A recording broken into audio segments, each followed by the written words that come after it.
एक छोटी सी स्टोरी है, प्लीज पूरा सुनना। अगर पसंद आए तो शेयर जरूर कर देना। पति रात को ऑफिस से थका हुआ घर आता है और पति को आते ही पत्नी ने घर में क्लेश शुरू कर देती है, उससे लड़ना शुरू कर देती है। पति ने कहा, मुझे खाना दे दो, मुझे भूख लगी है। पत्नी ने कहा, खुद ही जाके ले लो, मैं सोने जा रही हूँ। और पत्नी लड़ती रही, पति चुपचाप सुनता रहा और सो गया। जैसे ही सुबह उठकर नाश्ते के लिए बोला, मुझे नाश्ते तो दे दो। पत्नी ने बोला, बाहर ही खा लेना, मुझसे नहीं होगा। और पति ने बिना कुछ खाए पिए चुपचाप बिना टिफिन लिए ऑफिस के लिए निकल पड़ा। रास्ते में उसकी कार एक्सीडेंट हो गया और उसकी मौत हो गई। जब पत्नी स्कूल से अपने बच्चों को लेकर लौट रही थी तो घर के बाहर द्वार पर भीड़ जमा हुआ देखी और उसने पास जाकर देखा तो वहां पर उसके पति का शव पड़ा हुआ था। और उसने अपने पति का शव देखकर उसके पैरों के तले जमीन खिसक गई। वह निशब्द हो गई।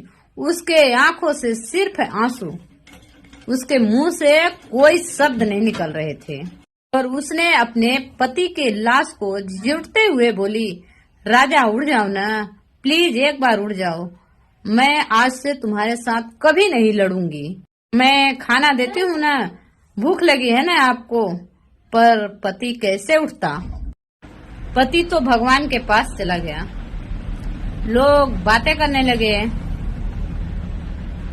और पति के जाने के बाद वह पूरी तरह टूट गई और लोगों ने अपना रंग दिखाना शुरू कर दिया।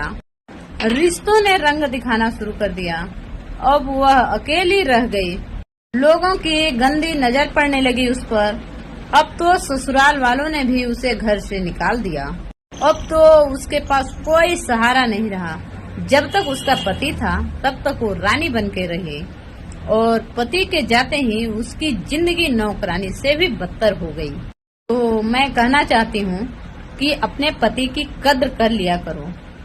वो जो पति होता है ना, वो पत्नी के सर का ताज होता है और पति के रहते ही एक पत्नी रानी की तरह रहती है, वरना उसकी जिंदगी नौकरानी से भी बदतर हो जाएगी। तो आप लोगों को अगर यह स्टोरी अच्छी लगी हो तो शेयर जरूर करें।